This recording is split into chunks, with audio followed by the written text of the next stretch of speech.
지규현 판사가 납득하기 어려운 판결을 내린 가운데 과거 유시민 작가가 대한민국 판사들의 성향을 분석했던 발언이 다시 주목받고 있습니다. 당시엔 논란이 있었지만 지금 상황을 보면 그의 분석이 다시 평가받고 있는데요. 그때 했던 말이 지금 현실과 어떻게 맞아떨어지는지 직접 확인해 보시죠.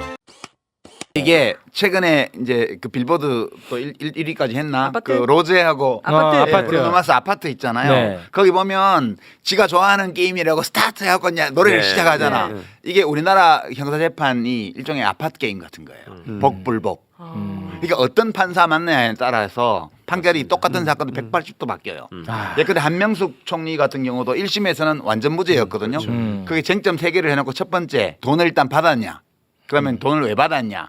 뭐 돈을 받고 나서 대가로 뭘 했냐 이 순서로 가야 되는데 돈을 받았다는 증명이 없기 때문에 증명이 없는 사건이어서 두 번째 세 번째 쟁점은 논하지 않는다. 이게 1심 판결이었어요. 네네네. 2심에서는 전부 유죄로 했고 대법원 가서 전부 유죄가 됐어요. 아. 그때 그 재판에서 보면 돈을 언제 줬는지가 특정 안 됐습니다. 모월경.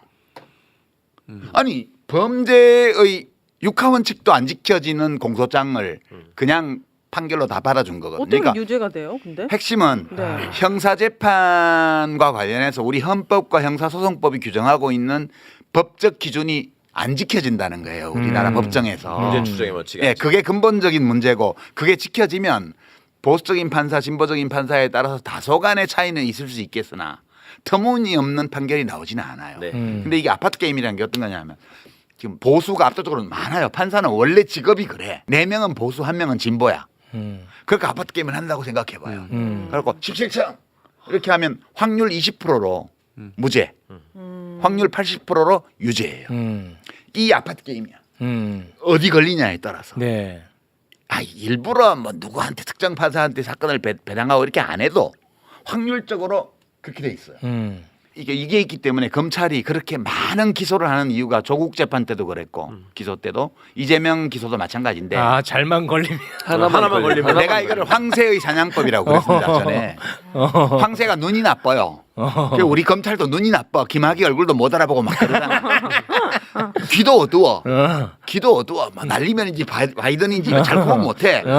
이런 검찰이 사냥을 하는 거야. 그 어떻게 사냥을 황새처럼 하는 거지. 황새는 되게 멸종한 제일 중요한 이유가 여러 이유가 있지만 눈이 어두워서 논바닥 같은 데서 대충 쑤시는 거야. 한 10번 쪼는 중에 미꾸라지 한 마리 들어오면 살아가는 거야. 그러니까 수십 건을 기소를 하는 이유가 뭐냐. 범죄 사실 수십 개를 조국 때도 했고 이렇게 하는 이유는 어느 하나만 걸려도 이재명은 아웃이에요. 그렇죠. 그러니까 5건을 기소해서 그중에 어느 하나라도 성공하면 이재명을 아웃시킬 수 있는 거예요. 그래서 5건을 기소를 한 거죠. 이게 우리나라 정치 검사들의 수법이고 이것이 성공하는 매번 성공해요. 거의 대부분. 대부분 성공하는 이유는 내가 볼 때는 8대2 비율로 아파트 게임에서 승패가 정해져 있어요. 네. 그러니까 이재명 대표의 미래가 굉장히 어두워요. 지금. 이번 한 건 1심에서 그러니까 15번 게임을 해야 돼. 15번 다 이겨야지만 그러니까 5건 기소에 3심까지 곱하기 3 15번 게임을 해서 15번을 다 이겨야만 네. 이재명이 살아남을 수 있어요. 한 번이라도 지면은 죽는 그치. 거죠. 네. 그러니까 이 게임이 그 검사들과 윤석열은 이 게임의 구조를 너무 잘 알아요. 그래서 이런 식으로 크 비난 욕을 먹어가면서 5번째 또 기소했잖아요. 네. 또 했어 이번에. 이거 정말 그러니까 핵심은 그거예요. 핵심은 판사가 왕처럼 자기 마음대로 하는 거예요. 그런데 이거를 규제할 방법이 없어요. 이거를 간섭하면 사법농단이 돼. 네. 그러니까 이게 복불복 게임이라는 거예요. 탄핵도 못해요. 탄핵해봤자 같은 법관들이잖아요. 헌법재판관들 다 기각할 거예요. 저 복불복이라는 말씀이 좀 지나치신 거 아니야 생각하시는 분들을 위해서 조금만 보충하자면 변호사 생활 해봤으니까 변호사들이요 판사를 해보고 변호사가 된 사람, 검사를 해보고 변호사가 된 사람들이 있잖아요. 그 사람들이 변호사 업계에 딱 들어오면 한 달이 지나지 않아서 반드시 하는 얘기가 있습니다. 검사 출신들은 이거는 윤석열 검사가 변호사 할 때도 똑같이 느꼈고 다시 검사가 돼서 저한테 했던 얘기입니다. 변호사님들이 이렇게 보시면 검사들은 왜 이렇게 사건을 그림을 그려놓고 다른 얘기는 듣지 않고 그거에만 맞추려고 쫓아가는지 참 답답하실 겁니다. 윤석열이 자기가 변호사를 해보니까 검사들이 그렇더래. 그걸 나한테 얘기를 했다니까. 그러고 자기가 검사가 돼가지고 또 그 그림을 그리면서 그리고 있으면서 그 얘기를 해. 저한테. 와 진짜. 생존. 그 정도예요. 예. 모든 기준이 자기의 생존이야. 모든 와. 검사들은 다 그렇게 얘기해요. 검사들이 이렇게 일방적으로 몰고 갈 줄 몰랐다. 이거를 지가 검사할 때는 그렇게 생각 안 했는데 나와 보니까 그렇더라. 변호사 돼 보니까. 네. 판사들은 뭐라는 줄 아세요? 재밌네. 나는 법관들이 공유하는 어떤 기준선과 상식이 있을 거라고 믿으면서 판사 생활을 했었다. 그 나와 보니까 판사마다 이렇게 다를 수가 없다. 아니 그걸 자기 입으로 안 되니까. 그걸 모든 사람들이 다 그렇게 얘기하고요. 그러니까 이게 참 진짜 근본적인 문제예요. 이 너무 허약하다는 거야 사법 시스템이. 변호사들은 뭐라는 줄 아십니까? 아까 선배님 말씀하시면서 이게 생각났는데 우리는 재판을 이제 그 초임 변호사들한테 로펌의 대표 변호사가 이거 한 얘기인데 그냥 재판을 하면 판사를 하나님이라고 생각하세요. 그리고 변호사는 중간에 성직자로서 하나님의 축복을 기도해 주는 사람이에요. 당사자는 그냥 시민이고 신앙을 가진 시민이고 그랬을 때 하느님이 천국의 은사를 내려주시면 복을 받는 거고 시민들이 그렇지 않으면 지옥에 빠지는 겁니다. 이렇게 얘기를 해. 이게 현실이다. 너무너무 지금 맞는 말씀을 하신 가슴이 거예요. 깍깍 막혀요. 아니 지금 오늘 뭐 국민들 말려주길. 아니 그냥 그러니까 바꿔야죠. 있는 현실을 얘기를 하는 거예요. 와. 예. 나 진짜 하나 확실한 거는 내가 이 글을 보면서 느낀 거는 판사 개인의 각성으로 해결될 문제는 절대 아니다. 그러니까 우리는 이제 흔히 마음에 안 드는 판결 나오면 판사가 예를 들어 나는 국민의힘 지지자니까 이재명 얘 무조건 유죄 줘야지 이렇게 생각하고 했을 거라고 비판하는데 네. 이걸 보면 그 사람들은 정파적으로 판단한다고 생각하지 않는다는 게 네. 문제야. 그렇죠. 그게 그 근본 문제예요. 이게 근본이야.